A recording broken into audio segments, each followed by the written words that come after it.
ইয়াসিনটা আমি চিনি, কিন্তু ইয়াসিন আমগুলোর লগে দীর্ঘদিন আমগুলোর লগে থাকছে। মতিঝিল ওভারব্রিজও আমরা ঘুমাইছি, এমনকি ওই যে মধুমিতা বিচার হলের সামনে অনেক সময় ঘুমাইছি। ওই ইয়াসিনের আগে একটা বউ আছে, সেই বউর সাথে আমরা কথাবার্তা কইতাম, আমরা একসাথে চলতাম। আর আগের বউটাই অনেক ভালো, মানে ভদ্র, কথাবার্তা সব ঠিক আছে। ওই মাইয়ারও কমলাপুর পাইছিল ইয়াসিন। ভাই এটা সম্পূর্ণ ভুল। মানে একটা মানুষ চায় দেশের ভিতরে ভাইরাল হওয়ার জন্য, মানে ভাইরাল হওয়াটা কি মজা এটা তো আর ওরা জানে না। কারণ আমি বলতে চাই ওই যে ওই ইয়াসিনের সাথে, মানে আমার বন্ধুর সাথে যে সে বিয়া শাদী বসবে অথবা তার সাথে সারাটা জীবন থাকবে, মেয়েটার কিন্তু বাবা দরকার। কারণ না ভাই এই ইয়াসিনের সম্পর্কে কিছু না জানি নেই, আজের এই তো বিয়া পড়াটা ঠিক না। অথবা হইতে পারে ভাই সেলুন মেলুনে নিয়ে আর পরিবেশটা একটু পাল্টা দিছে, তার জন্য ইউটিউবার করে ধন্যবাদ। কিন্তু আমি বলতে চাই এরকম বিয়া শাদী অথবা কোনো নাটক এরকম বানানো ঠিক হইব না। আমার জানা মতো যেটা ইউটিউবার করে এটা ঠিক হইব না। মানে ভবিষ্যতে এই মেয়ে যে ইয়াসিনকে ছেড়ে যাবে না তার কি গ্যারান্টি আছে? আমি বুঝছি ভাই, আমার সামনে দিয়ে ইয়াসিনে মেয়েটাকে কমলাপুর থেকে পরিচয়, কমলাপুর থেকে কথাবার্তা, আমরা 8 নাম্বার প্ল্যাটফর্ম যে সময় আমরা বসে আড্ডা মোটা দিতাম, গান বাজনা করতাম, তখন ইয়াসিনে আমার বলতো, দোস্ত দেখ আমার আগের বউটা তো মনে করো আমার লোক কথাবার্তা কয় না, আমি একটা মেয়ে পাইছি। এখন আমি মেয়ে পাইছিস, মেয়েটারে কি করবি? করেনি আমি নাটক বানাবো।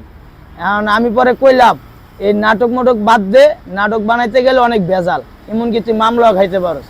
কারণ মেয়ে মানুষ ভাই মুড পাল্টাইতে বেশিক্ষণ লাগে না, এই রাজি ওই কাজই, মনে করেন বাদ, মানে বিয়া বইবো না বইবই না। এখন ভাইরাল হওয়ার লেগা মেয়ে ঠিকই বলবে আমি বিয়া বসবো, আমি তোমার সাথে নাটক বানাবো, আমি অভিনয় করব।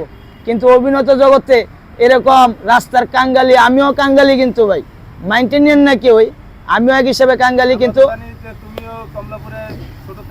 হ্যাঁ, শুরুর থেকে বড় হয়েছি, কিন্তু আজ পর্যন্ত আমি কিন্তু এরকম সিদ্ধান্ত লইনি আমি কেন মেয়ে নিয়ে নাটক বানাবো অথবা অভিনেতা হবো। আমি কিন্তু ভাই এইসব স্বপ্ন দেখি না।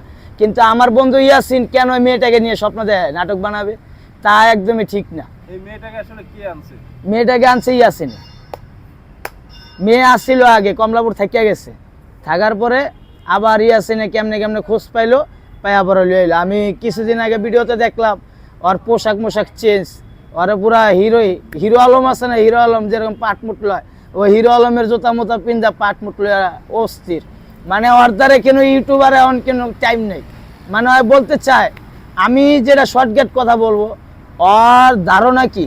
ওর ধারণা হলো যে ইউটিউবার দিয়ে আমি র্যাঙ্কে উঠবো, আবার র্যাঙ্কে উঠতে ইউটিউবারের নাম ভুলিয়া যাও। মানে একটা স্বার্থর লেগে ভাই সব কিছু করতে পারে। কিন্তু আমি চাই এই নাটকটা না করাটাই ঠিক হইব। না না না না, এটা মনে করেন ভাই ইউটিউবার করে চাল আছে, এনে ইউটিউবার করে চাল আছে, ইউটিউবার করে চাল নাই এটা না। কারণ আমার সংসারের কথাটা ভাবেন, আমাদেরকে কিন্তু রাস্তার থেকে নেওয়ার পরে বিয়া শাদী পড়া দিছিল, তার কিছুদিন পরে কিন্তু জান্নাত চলে যায়। ওই রকমই দশা কিন্তু ভাই ইয়াসিনের হবে। কারণ ইউটিউবাররাই কিন্তু ওই মেয়েটাকে সরায় রাখবে, লাস্ট পর্যন্ত কি আমার বন্ধু অসহায় হয়ে যাবে। কিন্তু আমি চাই ইয়াসিনে এরকম ভুল যেমন না করে।